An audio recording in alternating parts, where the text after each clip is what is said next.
Rahul Gandhi Cambridge university में lecture देने गए और भाई ने हर संभव प्रयास किया कि कैसे भी करके कांग्रेस पार्टी जो भी थोड़ी बहुत बची हुई है उसे भी खत्म कर दिया जाए। भाई एक बार मुंह खोलता है तो हर कांग्रेस का अच्छा चाहने वाला दिल से बोल उठता है, चुप हो जा सातवीं फेल। भारत जोड़ो यात्रा के दौरान राहुल गांधी ने पूरा 1.5 महीना पैदल चलने के बाद, भाषण देने के बाद 24 ऑपोजिशन पार्टीज को न्योता भेजा कि यात्रा खत्म कर रहे हैं, आ जाओ। भाई 24 में से 8 पार्टीज आई। जो भाई ऑपोजिशन को एकजुट नहीं कर पा रहा है वो भाई विदेश में जाके यूरोप अमेरिका को बोल रहा है कि भारत की सरकार के अगेंस्ट कुछ बोलो। तो चलिए आज देखते हैं राहुल गांधी की छटपटाहट को, और यदि ये सोशल मीडिया का युग ना होता तो क्या क्या होता वो सबको। तो आप बने रहिए हमारे साथ, देखते रहिए आज की ताज़ा खबर।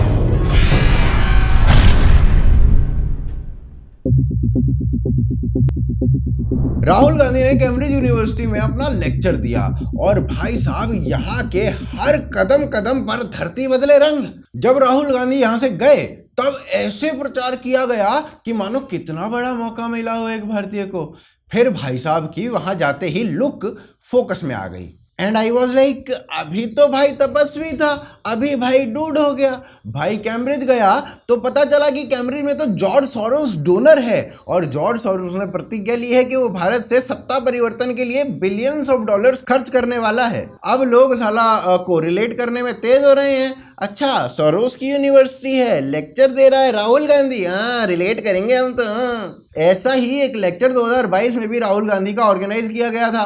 वो लेक्चर एक एनजीओ ऑक्सफैम ने आयोजित किया था। आप बीते वर्षों में जो जो एंटी भारत चीज़ें सोच सकते हो वो उस सब में ना ऑक्सफैम एनजीओ का नाम सम्मिलित था, और सरकार ने अभी कुछ दिन पहले उसके ऊपर रेड भी मारी थी।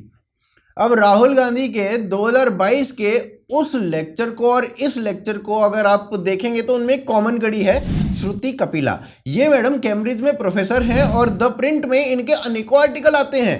ये इतनी अनबायस्ड हैं कि इन्होंने राहुल गांधी को और इंडियन नेशनल कांग्रेस को ज्ञान दे दिया कि राहुल गांधी की जब भी आप ऐसे कॉन्वर्सेशन कराया जाए ना तो वो स्क्रिप्टेड कराएं जर्नलिस्ट के साथ। अब भाई पता नहीं मैक्सिमम इम्पैक्ट इससे होगा कि नहीं होगा, पर एक बात का मैक्सिमम इम्पैक्ट हमेशा होता है एक पाकिस्तानी का।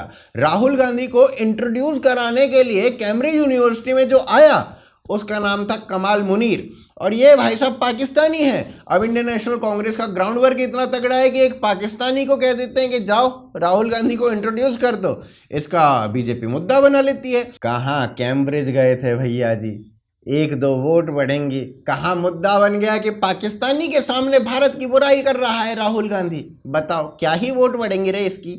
सत्य का निर्णय जनरली डेटा को देखकर लेना चाहिए, और मणिशंकर अय्यर अभी थोड़े दिन पहले पाकिस्तान गए थे तो वहां पर जाकर उन्होंने कहा कि भारत की सरकार चेंज करवा दो, आप ही करवा सकते हो, प्लीज करवा दो। क्यों करवा सकते हो मुझे नहीं पता, पर उनको लगा ऐसा तो उन्होंने बोल दिया। अब इसी तरीके से डेटा कलेक्ट किया जा सकता है कि राहुल गांधी कितनी बार बाहर गए और बाहर जाके उन्होंने किस तरीके से भारत के बारे में गंद बोला। और इस तरीके से डेटा कलेक्ट जो किया जाता है वो डेटा एनालिस्ट करता है। डेटा एनालिस्ट एक टेक्निकल जॉब है, पर ये कोई रॉकेट साइंस नहीं है। आप भी बन सकते हैं एक डेटा एनालिस्ट, चाहे आपका बैकग्राउंड कुछ भी हो, क्योंकि कोडिंग इन्वेडर आपको डेटा एनालिस्ट और डेटा साइंटिस्ट बना सकता है। अपनी वेबसाइट पर ये लोग 100% जॉब गारंटी देने की बात करते हैं, और ये लोग एक हाई पेइंग सैलरी भी आपको प्रोवाइड करा सकते हैं। यदि आप नॉन आईटी फील्ड से भी हो तब भी आप आईटी फील्ड की नौकरी कर सकते हो, क्योंकि कोडिंग इन्वेडर आपको 6 से 8 महीनों में एक बढ़िया डेटा एनालिस्ट बना सकता है।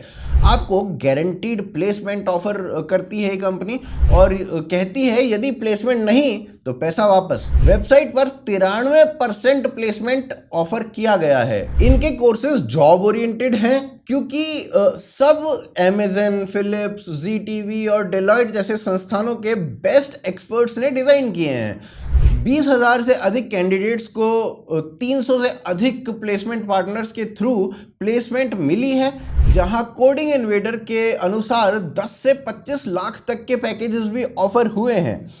ये आप में से कोई भी प्राप्त कर सकता है।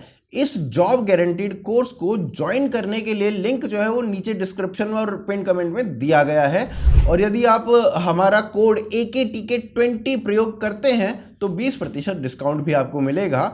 आज ही देखिए और ज्वाइन करिए। बाकी राहुल गांधी का क्या होगा, अब भाई ने कैम्ब्रिज में भाषण दिया और फोकस करके बोला फेक न्यूज से देश को खतरा है, और ये बोलते बोलते भाई ने 15-20 फेक न्यूज दे दी। तो इसका क्या होगा ये अगले अध्याय में देखेंगे। राहुल भाई साहब ने कैम्ब्रिज में कहा, मैं और कई और ऑपोजिशन के जो नेता थे वो पार्लियामेंट के सामने खड़े थे और डिफरेंट टॉपिक्स पर बात कर रहे थे। अचानक से पुलिस आई और वायलेंटली राहुल गांधी और अन्य नेताओं को घसीट कर जेल में ले गई। ऐसा पुलिस वालों ने 3-4 बार अब तक कर चुके हैं। ये गजब लेवल का झूठ है, क्योंकि राहुल गांधी को अभी तक किसी ने अरेस्ट नहीं किया है, पर खुलेआम ऐसा झूठ भाई साहब बोल रहे हैं और इस पर किसी और न्यूज ने फैक्ट चेक भी नहीं किया। अब भाई साहब ने जो फोटो कैम्ब्रिज में दिखाई वो ये वाली थी। हाथरस के समय की ये फोटो, जब धारा 144 वहां पर लगी हुई है, डिस्पाइट आर्टिकल 144 राहुल और प्रियंका वहां जाना चाह रहे थे, तो पुलिस ने उनको जाने से रोका। वो सभी को रोक रहे थे, पर उनको लगा कि हमें कैसे रोक दिया, हमें कैसे रोक सकता है कोई, तो इसलिए उन्होंने ये फोटो कैम्ब्रिज में दिखा दी। पुलिस वहां पर किसी को भी नहीं जाने दे रही थी ताकि जातीय दंगे ना भड़क जाएं, पर ये लोग जाना चाहते थे।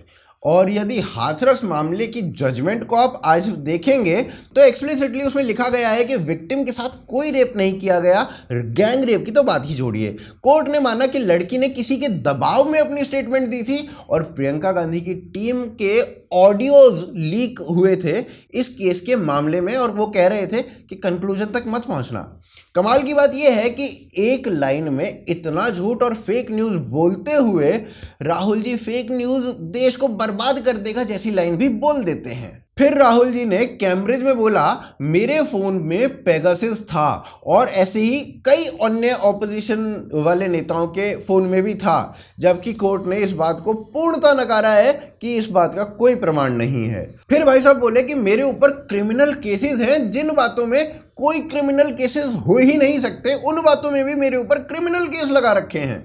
भाई साहब, आप और आपके परिवार पर करोड़ों के घपले का आरोप है जिसकी जांच अभी चल रही है। यदि करोड़ों का घपला करना क्रिमिनल नहीं है तो क्या है? भाई साहब ने कहा कि भारत में डेमोक्रेसी समाप्त हो चुकी है और इसलिए अब ऑपोजिशन का कम्युनिकेट करना इजी नहीं है। बस इसीलिए राहुल गांधी को भारत जोड़ो यात्रा करनी पड़ी, ठीक वैसे जैसे महात्मा गांधी ने दांडी यात्रा की थी। सही बात है भाई। जिस आदमी को कमिंग ऑफ एज करने के लिए 20 वर्षों से आर्टिकल पे आर्टिकल लिख रही है मीडिया, जिस आदमी को सही प्रूव करने के लिए द हिंदू जैसी पत्रिका और उसका फाउंडर एन राम मनोहर पर्रिकर जो डिफेंस मिनिस्टर थे उस समय, उनके हस्ताक्षर को छुपा लेता है ताकि सरकार पर एलिगेशन लगा सके कि राफेल में घोटाला हुआ है, जिस आदमी की दाढ़ी बढ़ना या कटना, कुल्फी खाना या ना खाना, ठंड लगना ना लगना नेशनल न्यूज बन जाए, जिसके ट्विटर पर करोड़ों लोग हों और झूठ भी लिखने पर वाह राहुल जी वाह, वाह राहुल जी वाह, हमें भी अपना पिद्दी बना लो राहुल जी, ऐसा कमेंट आ जाए, वो राहुल गांधी कह रहा है कि वो लोगों से संवाद स्थापित नहीं कर पा रहा है क्योंकि डेमोक्रेसी खतरे में है। एक साइड तो कांग्रेस ये भोकाल बनाने में लगी रहती है कि देखो राहुल गांधी को देखने करोड़ों की भीड़ आ गई, दूसरी साइड कहती रहती है राहुल गांधी संवाद नहीं स्थापित कर पा रहे हैं। कौन सा लॉजिक है भाई? राहुल गांधी ने फिर आगे कहा कि कश्मीर में 2 आतंकियों ने उन्हें देखा पर कुछ किया नहीं, क्योंकि राहुल गांधी जो है ना वो नॉन वायलेंस में बिलीव करते हैं। भाई साहब, आपकी पार्टी ने ना पूरा देश सिर पे उठा लिया था जब थोड़ी सी चूक हो गई थी आपके अनुसार। दुनिया भर की आपको सुरक्षा मिलती है, 2500 जवान आपकी सुरक्षा में लगे हुए थे, फिर भी आप कह रहे हो कि 2 मिलिटेंट मेरा कुछ नहीं उखाड़ पाए। अरे भाई साहब, राहुल गांधी ने फिर कहा कि भारत के राज्य उसी प्रकार जुड़े हैं जैसे यूरोप के देश आपस में जुड़े हुए हैं, मतलब केरल का हरियाणा से, हरियाणा का पंजाब से कुछ लेना देना नहीं है। और यही बात अमृतपाल सिंह नया खालिस्तानी लीडर भी बोल रहा था।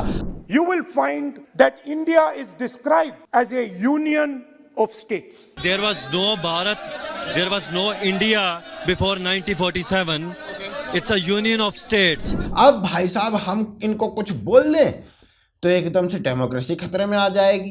अब इसके बाद भाई साहब ने यूएसए और यूरोप को कहा कि भारत की डेमोक्रेसी मर रही है, प्लीज इसके लिए कुछ करो। और इसके लिए जो किया उसको देखते हैं अगले अध्याय में। राहुल गांधी ने इंग्लैंड में कहा कि भारत की डेमोक्रेसी मर गई है और यूएसए और यूरोप को इस मरी हुई डेमोक्रेसी के लिए कुछ करना चाहिए। भाई के ऐसा बोलते ही मात्र 2 दिनों के भीतर द न्यूयॉर्क टाइम्स ने एक आर्टिकल लिख दिया कि भारतीय मीडिया पर मोदी का फाइनल असॉल्ट प्रारंभ हो चुका है। इस आर्टिकल को लिखने के लिए न्यूयॉर्क टाइम्स ने द कश्मीर टाइम्स के एग्जीक्यूटिव एडिटर अनुराधा भसीन को पकड़ा।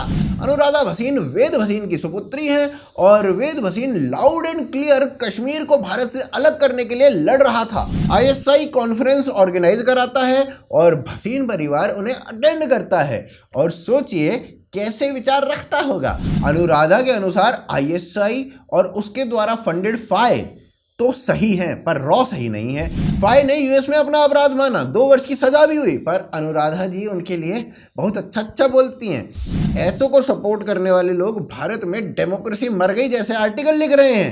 अरे न्यूयॉर्क टाइम्स किसी ढंग के आदमी को बुला लेते।